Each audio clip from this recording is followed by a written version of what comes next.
sometimes had me come down to the school several times to lecture to the students. And subsequently, most of my employees since then have come out of Roberto-Venn.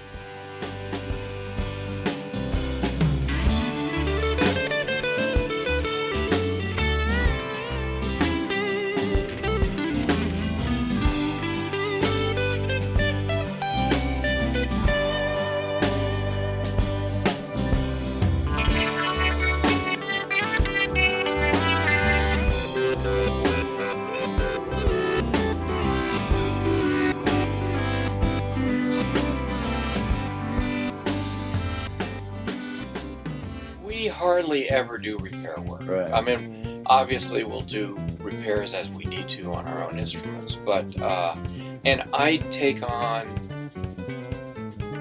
3 or 4 difficult restoration kind of jobs a year, just to kind of keep my hands in it. Yeah. And then I also run a repair service at the Strawberry Music Festival. Oh, okay. I've done repairs at a number of festivals, bluegrass and Americana, Nice. and so I go and set up a tent with a friend of mine who does boat instrument repair, Wow. and it's all comers. We take on anything. You know, I think a couple of years ago at one of the festivals, I worked on 33 instruments in 3 days. Wow. It was That's great. it was intense. I mean, it was everything from refretting an F5 to bridge glues and crack repair.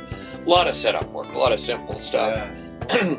You know, putting strap buttons on ukuleles and stuff Yeah. like that. You know, a lot of 10-minute jobs. But then there's a few that'll gobble up a half a day. Can I ask you about this guitar you're holding? This is a super tricked out Model 1.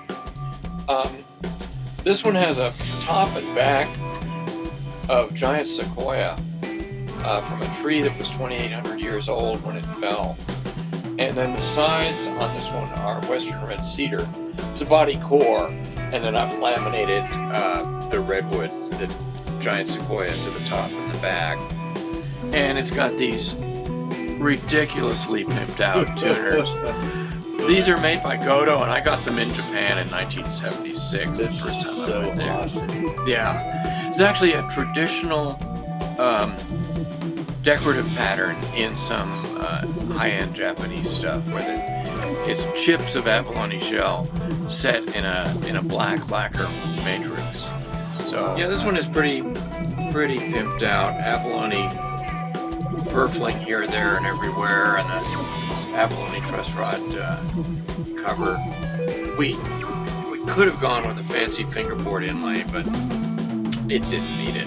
So It almost looks like neat without it. You know? yeah, I know. I mean, it was you know, we're surfing on the edge of the wave of bad taste here. Yeah. So, Yeah. I mean, I'm not a huge fan of gold hardware, but Yeah. I on this guitar, it's every now and then you gotta do it. Since I've seen this design, I've been infatuated with it. Just Thank you. not only the smaller shape and the Mhm. comfortable, but also like kind of the way it's radiused from the front and back. And Yeah. it's just like such a cool guitar, and it's not really like companies making. I've actually radiused a few of these by hand with a hand plane. And when I first started in production on these, I would facet them on a joiner and then roll them on a belt sander. Oh wow! Now we have a cutter head in our molder planer that just has the arc and 3 passes through and it's done. Yeah. I mean, it's the easiest arch top I know of Right. in that sense. Well, it's like So, you've the recipe's there, so it's like Yeah. now it's easier to make. You know? Yeah. That's great.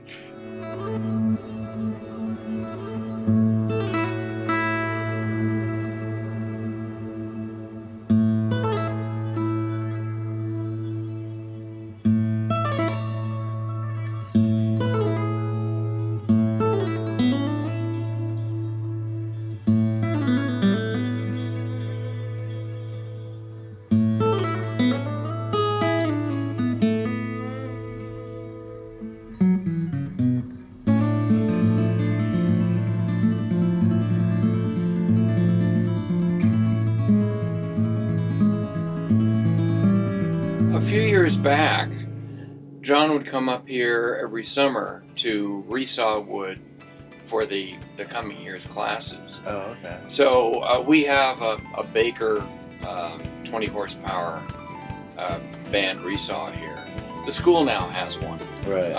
But back in those days, I'm sort of the guy that figured out how to modify the Baker to do really high quality resawing. They were designed originally for running scrap wood through to make pallets. Oh, wow. And so by slowing it way down and by modifying the guides on it to take these very thin curved blades, I sort of pioneered dialing in the Baker for doing guitar sets. Yeah. And John would come up here with a truckload of wood and spend a couple of days on the saw and get all the wood done for the students for the coming year.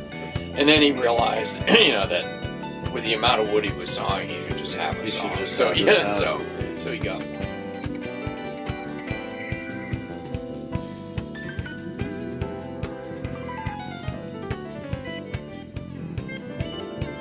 My advice to anybody coming out of Roberto-Venn is take your chops to a busy retail repair environment and be ready to spend 3 or 4 years there.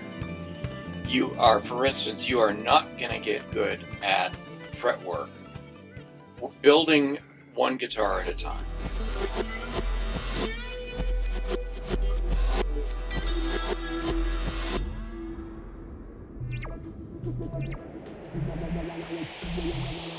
If you repair guitars for 3 or 4 years, you will start seeing what's wrong with traditional designs.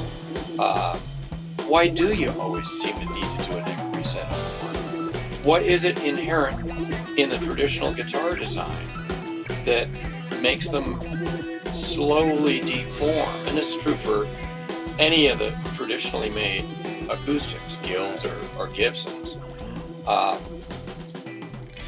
What is it that goes wrong over the years that makes you have to reset the neck? And then, why is it so hard on a Gibson or a Guild? Why do they glue the neck in before they do the finish? I can't for the life of me figure out why they do that. Right. It's because at those factories, they hardly ever have to do repair work. They don't. The guitar designers aren't aware of what's going wrong with the instruments. Right. It gets funny after a while. I mean, my last big stint as a repairman would have been about 1989 and 90 when I was working at Westwood Music, and I was almost exclusively repairing. But in one calendar year, I worked on 275 Martins. Wow. And that's so I'm working on more than a Martin a day. That was just the Martins. Was it from any specific era, or was it like no, it's everything. Pre-war to now? Pre-war, I mean pre-World War I.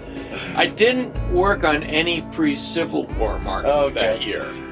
But it gets to the point where you really have to learn to work quickly, accurately, and in the style of the original manufacturer. Martin has one way that they finish off fret ends.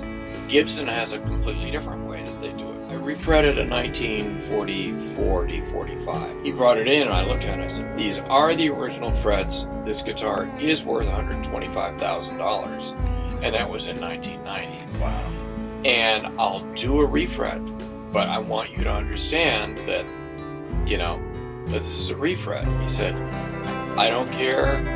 Every time I sit down to play guitar, I'll pick up this one or my herringbone and I play the herringbone because I'm not feeling wood under my fingertips. And I want a chance to play this guitar and have it feel like I think it should. Okay? But when you're doing a job like that, you better be ready to do that job to where that guitar could be handed to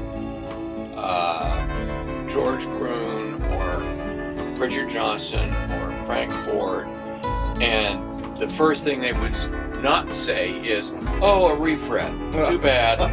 You know, Right. basically the goal is to be able to do the work on it, and your personality is totally invisible.